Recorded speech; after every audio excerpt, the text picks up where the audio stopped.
பார்க்க போகிறோம் அப்படின்னா, பண்ணையில் தினசரி செலவை பாதியாக குறைப்பது எப்படி அப்படிங்கிறத பார்க்க போகிறோம். ஒரு ஆட்டை வளர்க்குறீங்கன்னா, இல்லை 100 ஆடு வளர்க்குறீங்களா, லாபத்தை முடிவு செய்வது விற்பனை விலை கிடையாது. தினமும் நீங்கள் செலவு செய்யும் பணம் தான்.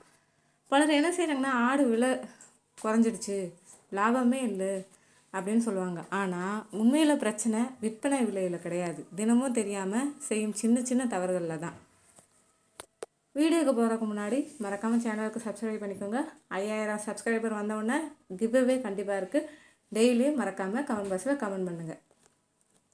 இன்றைக்கி இந்த வீடியோவில் என்ன பார்க்க போகிறோன்னா, ஒரு சாதாரண விவசாயி கூட பண்ண செலவை 30% 50% வரைக்கும் கிடைக்கக்கூடிய வழிகளை இங்கே நம்ம தெரிஞ்சுக்கொள்ள போகிறோம். ஆடுகள் இப்போ அதிக வருமானம் சம்பாதிக்க வேண்டும். முதல்ல அதிக வருமானத்தை அதை மட்டும் ஃபஸ்ட்டு யோசிக்கக்கூடாது.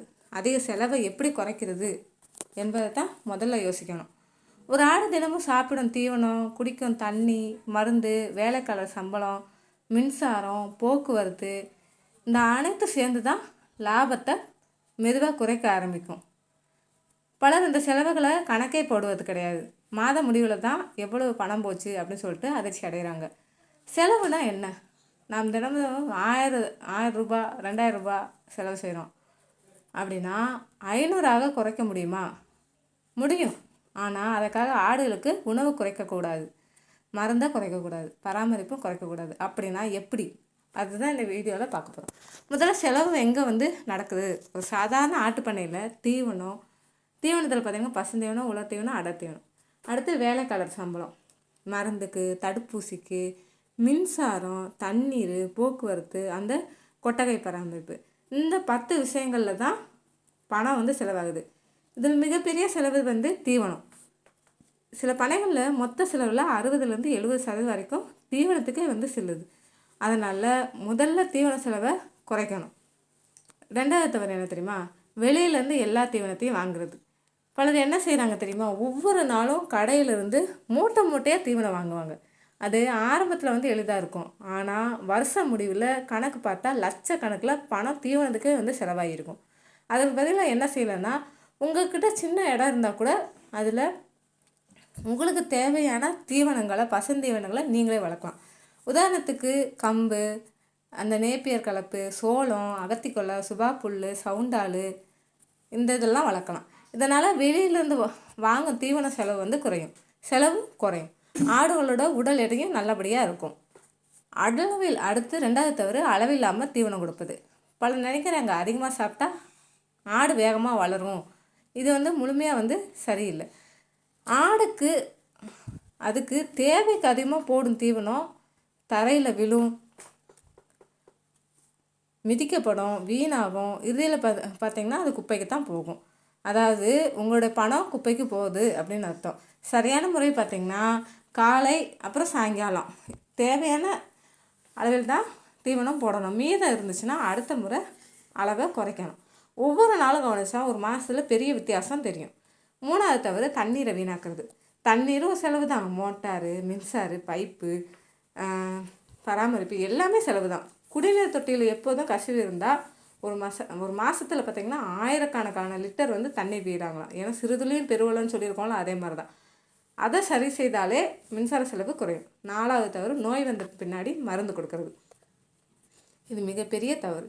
நோய் வந்த பின்னாடி மருத்துவர் அழைப்பது, மருந்து வாங்குறது, சிகிச்சை, உயிரிழப்பு, இவை அனைத்தும் பெரிய செலவு. அதுக்கு பதிலாக சரியான தடுப்பூசி, குடற்புழு நீக்கம், சுத்தமான கொட்டகை, நல்ல காற்றோட்டம், இது எல்லாத்தையும் பின்பற்றிட்டோம் அப்படின்னா மருந்து செலவு கணிசமாக குறையும். இதில் ஒரு சிறிய உண்மை என்னென்னவா, ஒரு பண்ணையில் 20 ஆடுகள் இருந்துச்சு. ஒவ்வொரு மாதமும் பார்த்திங்கன்னா மருந்துக்கே ஒரு 8000 ரூபாய் செலவு ஆகுது. பின்னாடி பார்த்தா கொட்டகை சுத்தமாக வைக்கிறாங்க, தண்ணியை தினமும் மாற்றுறாங்க, தடுப்பூசி அட்டைன்னு சரியாக பின்பற்றுறாங்க. 3 மாதத்துக்கு பார்த்திங்கன்னா மருந்து செலவு பாதிக்கு கீழே குறையுது. இதுதான் நிர்வாகத்தோட சக்தின்னு கூட சொல்லலாம். ஓகேங்களா? லாபத்தை அதிகப்படுத்த வேணும்னா முதல்ல வருமானத்தை கிடையாது, செலவை கட்டுப்படுத்தணும். சிறிய மாற்றங்கள் பெரிய லாபத்தை குறைக்கும். ஓகேங்களா? இதனால் நம்மளுக்கு 50% வரைக்கும் அந்த பண்ணையோட செலவை குறைக்க உதவும். இந்த செலவை குறைச்சாலே நம்மளுக்கு பாதி செலவு எல்லாமே குறைஞ்சி போயிடும். தீவன செலவு, மருந்து செலவு, அதுக்கப்புறம் தண்ணியில் அடுத்து மின்சாரம், இதெல்லாம் நீங்கள் வந்து கட்டுப்படுத்திட்டாலே பாதி செலவு குறைஞ்சிரும். ஓகேங்களா? அதனால் பண்ணையில் எப்பயுமே நம்ம வந்து செலவை வந்து குறைக்கிறது எப்படி அப்படின்ட்டு தான் நம்ம பார்க்கணும். அப்போ தான் நம்மளுக்கு வந்து லாபங்கிறது நம்மளுக்கு அதிகமாக இருக்கும். சின்ன முதலீடு தான் நம்ம பண்ணுறோம், ஆனால் பெரிய லாபத்தை கூட இதில் எடுக்க முடியும். இது எல்லாமே நம்மளோட ஹார்ட் ஒர்க் கிடையாது, ஸ்மார்ட் ஒர்க் பண்ணணும். எப்பயுமே பொறுமை, திட்டமிடல், சரியான பராமரிப்பு, இந்த 3மே இருந்தால் உங்களுக்கு வந்து வளர்ச்சிங்கிறது டபுள் மடங்காக கிடைக்கும். நம்ம ஏற்கனவே எல்லா வீடியோலுமே சொல்லியிருப்போம். அதை தான் நான் வந்து சொல்லிக்கிட்டு இருக்கேன். இதில் வந்து பண்ணையோட தினசரி செலவை 50% குறைக்குவதும் 10 முக்கிய நடைமுறை ரகசியங்களை நாளைக்கு செலவு கணக்குகளோட விரிவாக பார்க்கலாம். ஓகேங்களா? அதனால் நாளைக்கு பார்ட் 2ல் அந்த இதை மறக்காமல் பாருங்கள். அதே மாதிரி சேனலை மறக்காமல் சப்ஸ்கிரைப் பண்ணிக்கோங்க. கிவ்அவேவை மறந்துடாதீங்க. சப்ஸ்கிரைபர் வரணும், மறக்காமல் டெய்லி லைக் பண்ணணும். கமெண்ட் பாக்ஸில் டெய்லியும் கமெண்ட் பண்ணலாம். நான் ரெகுலராக வாட்ச் பண்ணுவேன், யார் வந்து ரெகுலராக வந்து கமெண்ட் பண்ணுறாங்க அப்படின்னு சொல்லிட்டு. ஓகேங்களா?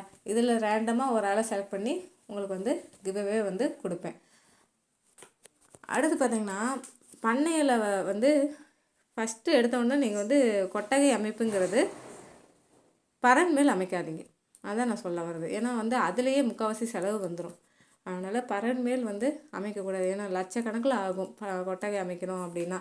அதனால் பறன் மேல் எப்போயுமே நாங்கள் சஜஸ்ட் பண்ணுறது கிடையாது. எப்போயுமே நாங்களும் கிட்டத்தட்ட 30 வருஷத்துக்கு மேலே வளர்க்குறாங்க எங்கள் வீட்டில். இது வரைக்குமே வந்து தரையில் தான் வளர்த்துட்ருக்காங்க. நேற்று போட்ட வீடியோவில் கூட பார்த்துருப்பீங்க எவ்வளோ சுத்தமாக இருந்துச்சு அப்படின்னு சொல்லிட்டு. அதனால் கண்டிப்பாக வந்து தரையில் வளர்த்து பழகுங்க. வாங்குறவங்க 10 ஆடுக்கு மேலே வாங்கவே வாங்காதீங்க. 10 ஆடை வச்சு நீங்கள் 100 ஆடாக வளர்க்குறது உங்கள் கையில் தான் இருக்குது, உங்கள் உழைப்பில் தான் இருக்குது.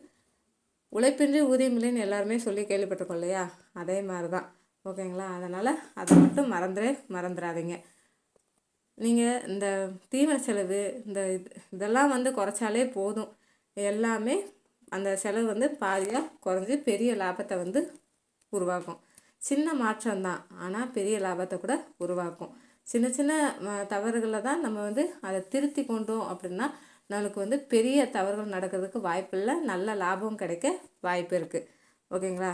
ஓகேங்க, மறக்காமல் சேனலை சப்ஸ்கிரைப் பண்ணிவிட்டு லைக் பண்ணிக்கோங்க. மற்ற ஆடு வளர்ப்பவங்களுக்கு ஷேர் பண்ணுங்கள். நாளைக்கு என்ன வீடியோ போடலாம் அப்படி சொல்லிட்டு ஏதாவது டவுட் இருந்தாலும் கமெண்ட் பாக்ஸில் கமெண்ட் பண்ணுங்கள்.